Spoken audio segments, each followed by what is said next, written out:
We're going to now do the final bit of weathering before we do that lovely last bit of the matte coat.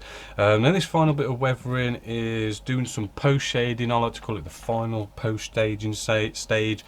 It's where we come across and we get some black out. We're using 057 black by Vallejo, and what we want to do is we want to make this mega transparent, right? So lots of thinners to a little bit of paint. So just going to pour in, you know, a nice bit of thinners in here. We don't need a lot of this, right? And we got a load of thinners in there, and we're probably going to be going something like 90% thinners to paint.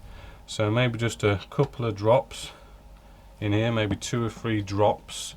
Getting out quick paintbrush, we're just going to mix this, and what this is going to be is a very thin bit of paint. Alright, we might want to sort of test it first to make sure it is really nice and thin, so when we spray it down, we're not going to get any great coverage to this at all, which is basically what we want.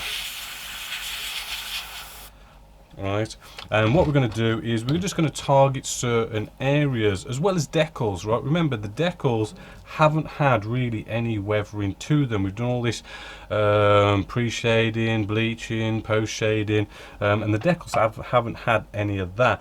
What we've also got is stuff like areas like flaps, ailerons and stuff. What we can do, just like any sort of pre-shading, post-shading, you know, we want to sort of come in close, get that biting point, and then just hold it. That's probably too high, you can probably hear it, yeah, that is really high.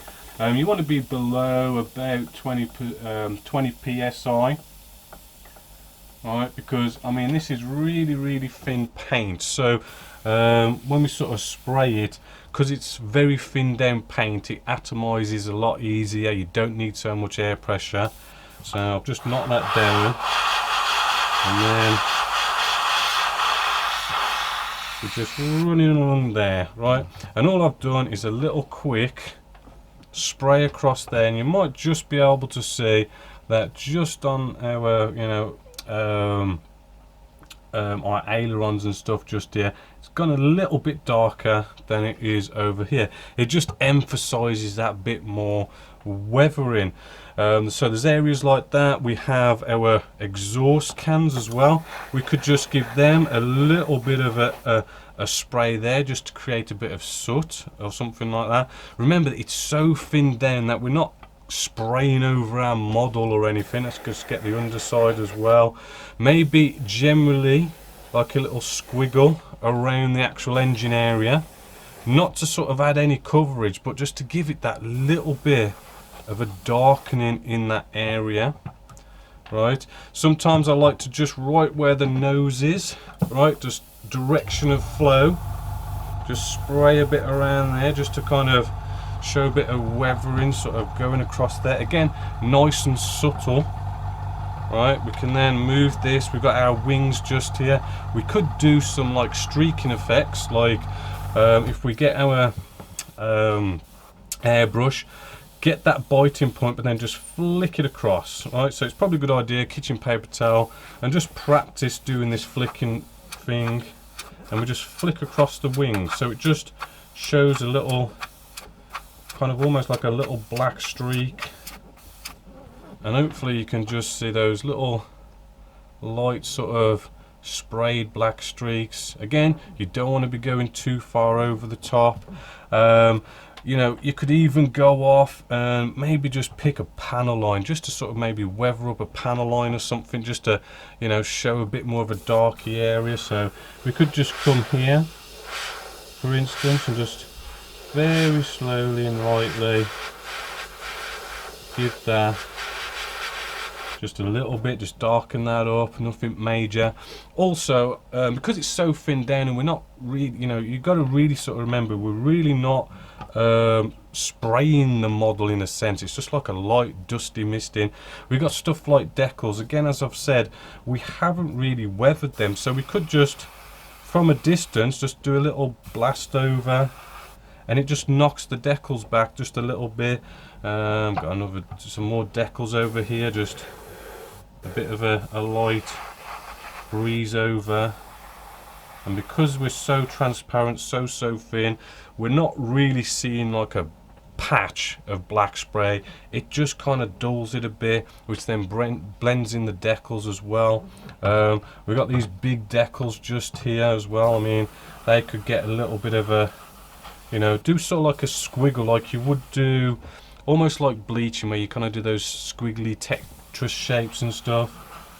Give them a little blast over, and it just slightly darkens them and weathers them in a little bit. And that's basically it for the final post shading stages, just to give it that little bit here and there, emphasize some areas, and just blend things in. You know, we've got those streaking effects, we've got like ailerons and anything that moves, flaps and slats and all this kind of stuff. Just give them that little bit of weathering, just give them that bit of a darker edge, brings them out a little bit, shows them to be a bit more dirtier, and that's pretty much it for the final post-staging stage. Now we come to the best part. This is my favourite part of doing any sort of model. It's just, I just love how it brings everything together, because when we're using all this gloss work to protecting all your decals and all this kind of good stuff, and allowing you to put all your weathering and stuff down, your model looks all glossy, and then your weathering bits look a little bit matte, and everything looks a little bit off and not quite right. But you put that gloss work down, and you know, you start seeing all your paint work and all your weathering come together the way you want it to sort of come together. And not only that, it's I do find as well, when you do like weathering, all the streaking stuff we did with the enamels, you know, they kind of come out a bit more and sort of look a little bit more better when you get a matte coat down. So with the matte coat, I'll always recommend Winsor & Newton's acrylic base matte, which is a matte UV varnish. I've used loads and loads of matte varnishes over the years, and I've always come back to this. It's always the one I like to use. We don't get any sort of nasty colour changes like I do know Vallejo, they used to do a really horrid matte varnish. You'd spray it on and your model would start going white like it's been frosted. It was really that bad. You don't get any sort of like colour change in that sense where your model goes all white and stuff. It's also got a UV varnish protection in it, so it's you know, although you potentially don't notice in your work, it's just nice to know that your work is protected by a UV sort of varnish, so it stops the sun from yellowing your models and stuff. So that's rather cool. Nicely mixed 50-50 with some thinners. I do recommend the homebrew thinners, and all we're going to do is just nicely and simply, I mean, we don't have to get all fancy here. This is just a simple spray all over. The one thing I'd probably recommend is, I did just off camera, I get out my big brush. I do love this scenery brush by Citadel. Nice sort of big, long, sort of thickish bristles. And pretty much whenever I'm sort of spraying, I'll just give a little bit of a dust over, just to sort of get off any sort of hairs or anything nasty like that, just to keep our surface nice and clean, right? And then we can simply start off with the usual. Let's put a quick sort of misty coat on this. I'm trying to hold this without breaking it, but yeah, we put a nice light misty coat just generally all over, right, so you almost don't notice it, and then you can cut to air and just dry that off. The misty coat is just to start getting this paint familiar with this model and sticking to this model, yeah, and then it just allows all the other coats of matte varnish to stick better and nicer. So always a light misty coat. It dries pretty quick. I can cut to air now, it dries pretty quick, and then we can come in with a normal nice standard light coat, right? And you should start to see pretty quickly your model, the surface just starts to transform and starts looking matty and starts looking like a finished model, because we are basically almost finishing this now.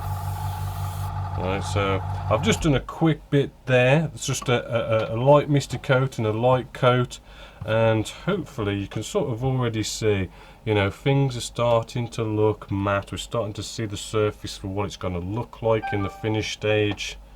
Right, but we just need to build that up until it's all really nice and matte.